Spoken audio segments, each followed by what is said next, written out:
Moves are out in Westminster right now as you're watching this. 100 Labour MPs are plotting to end Keir Starmer's career in what insiders are calling the most brutal political assassination attempt in modern British history.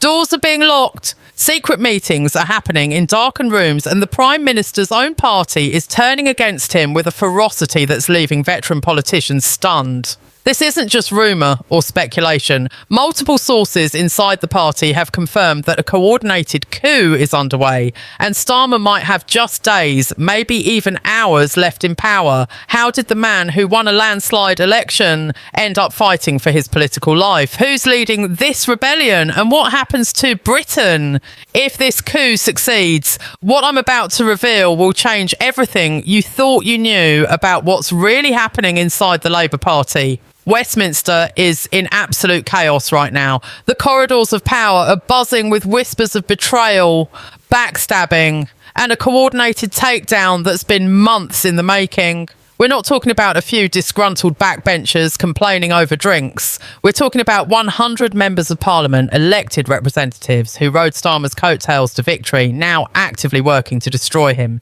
The scale of this rebellion is staggering. These aren't fringe figures or troublemakers. These are serious politicians, including former cabinet ministers, influential committee chairs, and rising stars who are supposed to be Starmer's future. And they've all come to the same conclusion: he has to go. Let me paint you a picture of how bad this has gotten. Sources inside the Parliamentary Labour Party describe an atmosphere of pure paranoia. Nobody trusts anybody anymore. MPs are checking their offices for listening devices. Private conversations are being recorded and leaked. WhatsApp groups that used to coordinate party business have become war rooms where different factions plot against each other. The Prime Minister's closest allies are drawing up lists of who's loyal and who's turned. And the rebels are doing exactly the same thing, counting numbers, securing commitments, making sure they have enough support to pull this off. It's like watching a political thriller play out in real time, except this is actually happening. Here's what makes this situation so explosive. Starmer only became Prime Minister months ago after leading Labour to their biggest victory in decades. The party won seats they hadn't held in generations. They crushed the Conservatives. They were supposed to be united, energised, ready to transform Britain.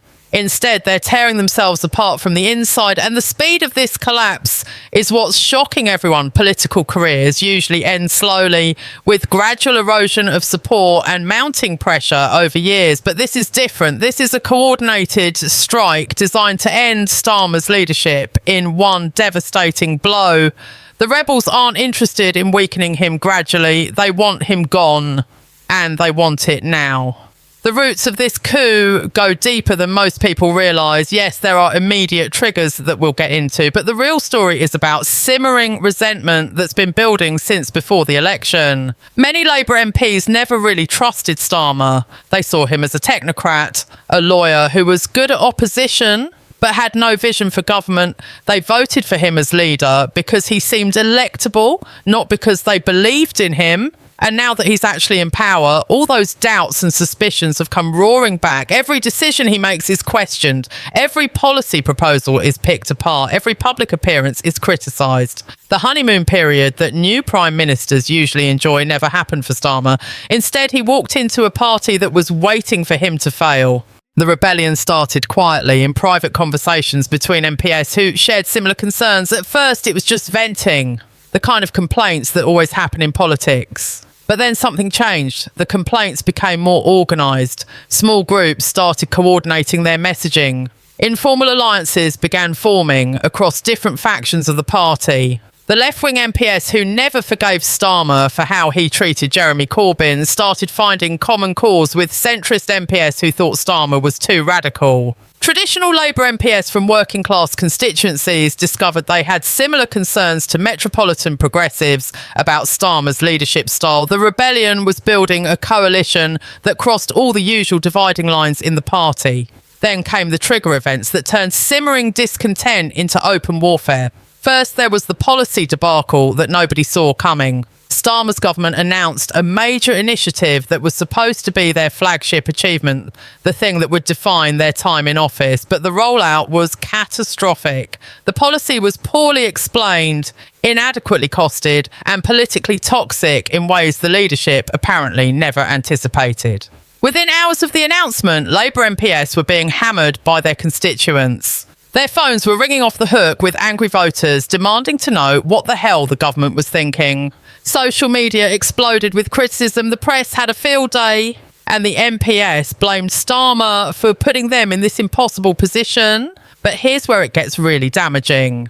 Multiple MPs have gone on record, some anonymously and some publicly, saying they were never properly consulted about this policy. They claim the decision was made by a tiny inner circle around Starmer without bringing in the wider parliamentary party.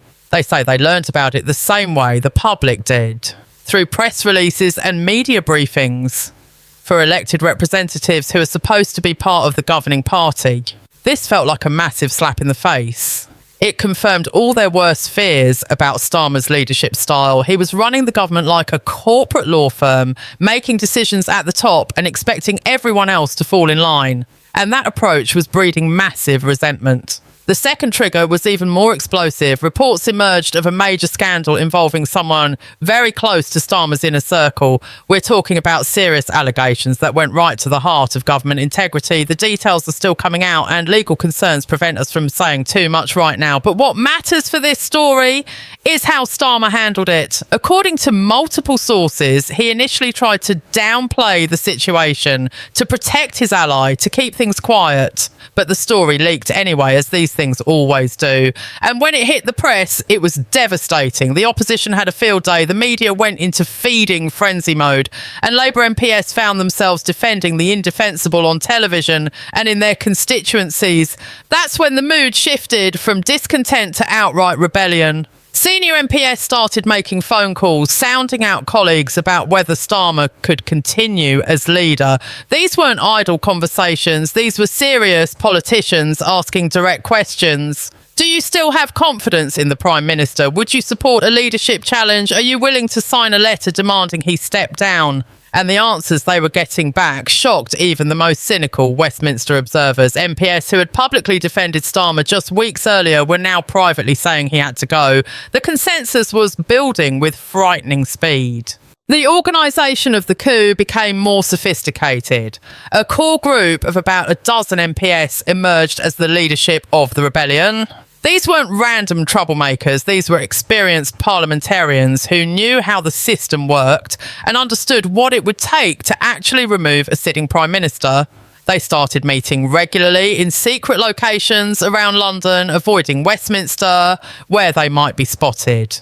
They used encrypted messaging apps to communicate. They kept detailed spreadsheets, tracking which MPs were definitely on board, which ones were wavering, and which ones needed more persuasion. This was a professional operation run by people who understood that you only get one shot at something like this. The rebels knew they needed to move carefully. British political history is littered with failed coup attempts that only strengthened the leader they were trying to remove. They studied what happened to previous rebellions and learnt from those mistakes. They understood that timing was everything. Move too soon before you have the numbers locked down, and Starmer's team would crush the rebellion and purge the rebels. Move too late and momentum could fade. As MPs got cold feet or Starmer made changes that addressed their concerns. They had to strike at exactly the right moment with overwhelming force that would make Starmer's position untenable. Behind the scenes, the psychological warfare was intense. The rebels started using the media to soften up Starmer's position. Anonymous briefings appeared in major newspapers questioning his leadership.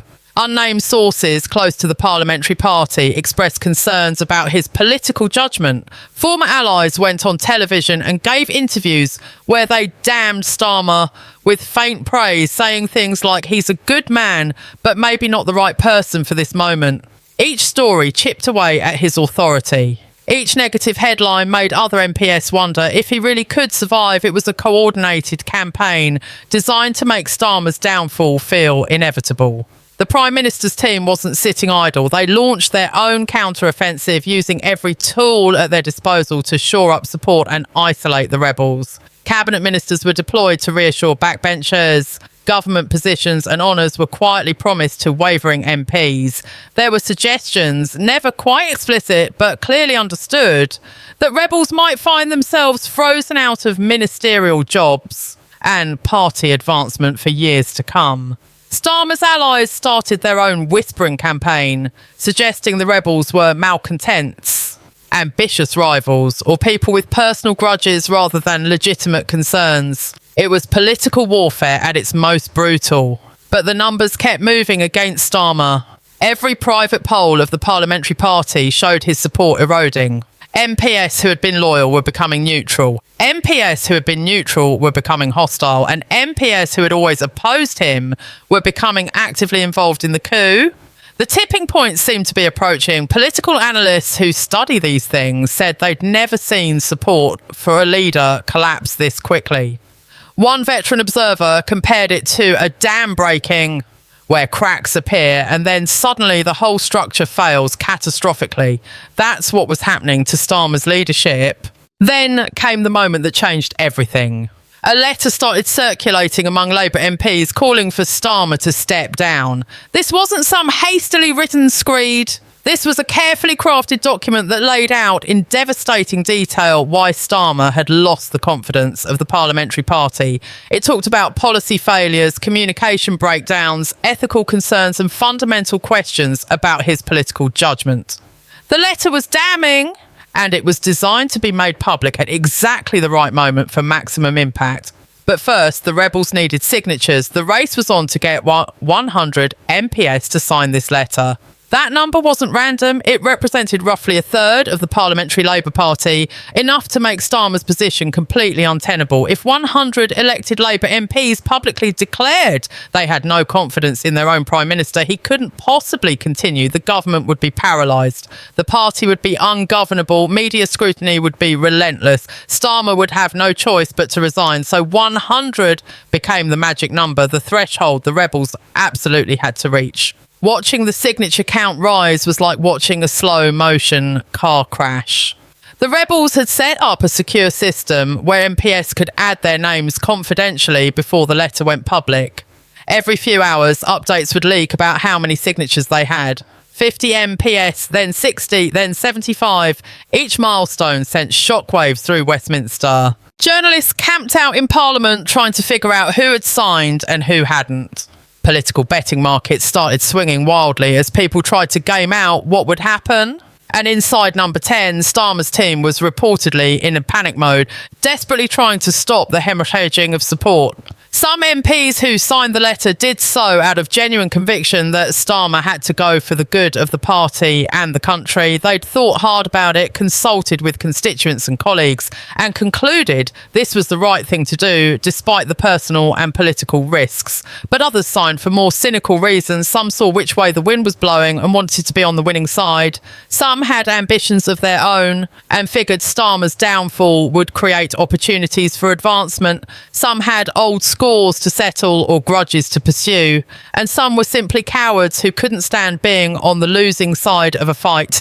The rebellion, like all political movements, was a mixture of principle and opportunism. As the signature count approached 100, the tension became unbearable. Every MP who hadn't yet committed became incredibly valuable. Both sides were making desperate pitches for support. Starmer's allies were calling in every favour, making every promise, issuing every threat they could think of. The rebels were doing the same thing from the other direction, arguing that signing the letter was the only way to save the party from catastrophe. Some MPs were literally being pulled in both directions, getting phone calls from ministers begging them to stay loyal, while other MPs urged them to sign the letter. The pressure was crushing. Then something unexpected happened that threw everything into chaos. A major external crisis erupted that demanded immediate government attention. We're talking about the kind of situation that requires decisive leadership and national unity. Suddenly, the internal Labour warfare looked petty and self-indulgent. Some MPs who had been ready to sign the letter started having second thoughts. Is this really the right time to overthrow the Prime Minister when the country is facing a serious crisis? Shouldn't we put aside our differences and rally around the leader, at least temporarily? The momentum of the coup seemed to stall just as it was approaching its goal, but the hardcore rebels weren't deterred. If anything, they saw the crisis as proof that Starmer wasn't up to the job. They argued that his handling of the situation showed exactly why he needed to be replaced. They pointed to specific decisions and statements that they claimed demonstrated poor judgment. They said that continuing with Starmer as Prime Minister during this crisis was actually more dangerous than the temporary instability of replacing him. The debate within the party became even more heated and bitter. Personal relationships that had survived decades of political differences were being destroyed. The Labour Party was eating itself alive. The final push to reach 100 signatures became a race against time. The rebels knew they had a narrow window to act. If they waited too long, the external crisis might overshadow their coup or give Starmer time to consolidate support. But if they moved too soon, without securing all the signatures they needed, the attempt would fail and the rebels would be crushed. The core leadership of the rebellion spent sleepless nights gaming out every scenario, trying to predict how wavering MPs would break, calculating the optimal moment to go public. What happened next will be debated by political historians for decades. Different sources give contradictory accounts of the final hours before the letter was supposed to be released. Some say the rebels reached their target of 100 signatures and were ready to deliver the death blow to Starmer's premiership. Others claim they fell short, getting into the high 90s, but never quite crossing the threshold. Still others suggest the count was always fluctuating, with MPs signing and then withdrawing their signatures as the pressure mounted. The truth is probably that chaos and confusion reigned, with nobody entirely sure who was committed and who might back out at the last minute. Then came the leak that changed everything. Someone, and to this day nobody knows who, gave a detailed account of the coup plot to a major newspaper. The story appeared online in the middle of the night, laying out exactly what was happening, naming some of the key rebels and revealing the existence of the letter. The reaction was immediate and explosive. By morning, every news outlet in the country was running the story. The letter that was supposed to be released in a carefully choreographed moment of maximum impact had instead leaked prematurely in the worst possible way. The rebels were exposed before they were ready to go public. The leak threw the coup into chaos. Some MPs who had signed the letter privately now had to decide whether to confirm that publicly or deny it, and look like cowards or liars. The rebels scrambled to decide whether to release the letter immediately or hold back and try to recover from the leak. Starmer's team, having been caught off guard by the scale of the rebellion, suddenly had the initiative. They could go on the offensive, painting the rebels as disloyal and self-serving, questioning their motives and their timing. The Prime Minister went on television and gave a defiant speech, refusing to step down and challenging his critics to face him directly rather than plotting in the shadows. What followed was a brutal 72 hours that nobody involved will ever forget. Some MPs who had signed the letter publicly confirmed that and defended their decision. Others denied signing it, claiming they'd been misrepresented or that their signatures had been used without proper consent. A few tried to have it both ways, saying they had concerns about Starmer's leadership, but didn't support a coup. The parliamentary party fractured into openly warring camps. Meetings descended into shouting matches. Long-standing friendships ended in bitter recriminations, and the Labour Party, which was supposed to be governing Britain, was completely consumed with internal warfare. The rebels tried to salvage their coup by going ahead and releasing the letter with whatever signatures they could definitively confirm. The final count remains disputed to this day. The rebels claimed they had over 100 MPs backing the letter. Starmer's team insisted the real number was much lower, that many supposed signatures were fake or withdrawn. Independent counts by journalists varied wildly, but the damage was done regardless of the exact numbers. The country could see that a huge portion of the governing party had no confidence in their own Prime Minister. Whether it was 90 MPs or 110 didn't really matter. The legitimacy of Starmer's leadership had been shattered. Starmer refused to resign, but his position was gravely weakened. He purged some of the most prominent rebels from positions of influence, but he couldn't punish all of them without gutting his own parliamentary party. He tried to address the concerns that had sparked the rebellion, announcing policy reversals and personnel changes. But these moves looked desperate and weak. The opposition seized on the chaos, demanding a vote of no confidence in the government and calling for new elections. The public watched in disgust as the party they'd just elected to fix the country's problems seemed incapable of fixing their own internal problems. Behind the scenes, frantic negotiations were underway to find some kind of resolution. Elder statesmen of the party who'd stayed above the fray tried to mediate between Starmer and the rebels. Various compromise proposals were floated. Maybe Starmer could announce he wouldn't fight the next election, making him a lame duck, but allowing him to stay in office temporarily. Maybe there could be a dramatic cabinet reshuffle that brought rebels into government to give them a stake in making things work. Maybe there could be a leadership election where Starmer faced a formal challenger and the party could make a democratic choice. Every option had problems, but doing nothing seemed impossible. The resolution, when it finally came, satisfied nobody. Starmer agreed to significant changes in how he governed, bringing more MPs into decision-making processes and being more consultative. The rebels agreed to a ceasefire, at least temporarily, and to support the government publicly while maintaining their right to criticise privately. It was an armed truce rather than a real peace. Everyone understood this wasn't over. The fundamental problems that sparked the rebellion hadn't been solved. They'd just been papered over with promises and compromises that both sides were already looking for ways to exploit. The aftermath of this failed coup has left deep scars. Starmer's authority has been permanently damaged. He survived, but is now seen as weak, constantly looking over his shoulder, unable to lead decisively because he doesn't know who he can trust. The rebels who were publicly identified face an uncertain future in the party. Some have been forgiven and brought back into the fold.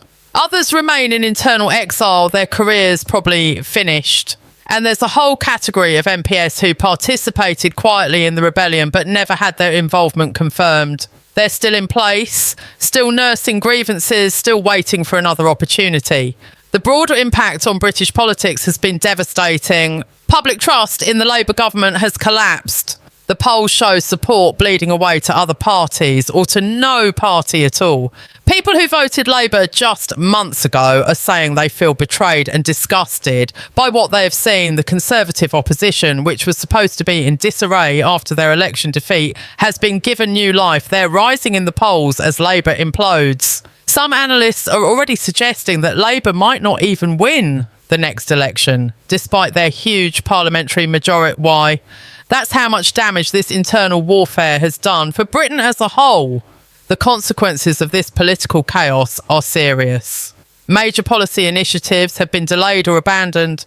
International allies are questioning whether the British government can deliver on its commitments. Civil servants describe working in an environment of constant uncertainty where decisions get made and then unmade as the political winds shift. The country needs strong, stable government to address massive challenges from the economy to defence to social issues. Instead, it has a wounded Prime Minister and a bitterly divided governing party. Looking forward, everyone in Westminster is asking the same question. Is this over or is it just the first act? Some believe Starmer will gradually rebuild his authority and the rebels will eventually accept they can't remove him. Others think this is just a pause before the next attempt to overthrow him.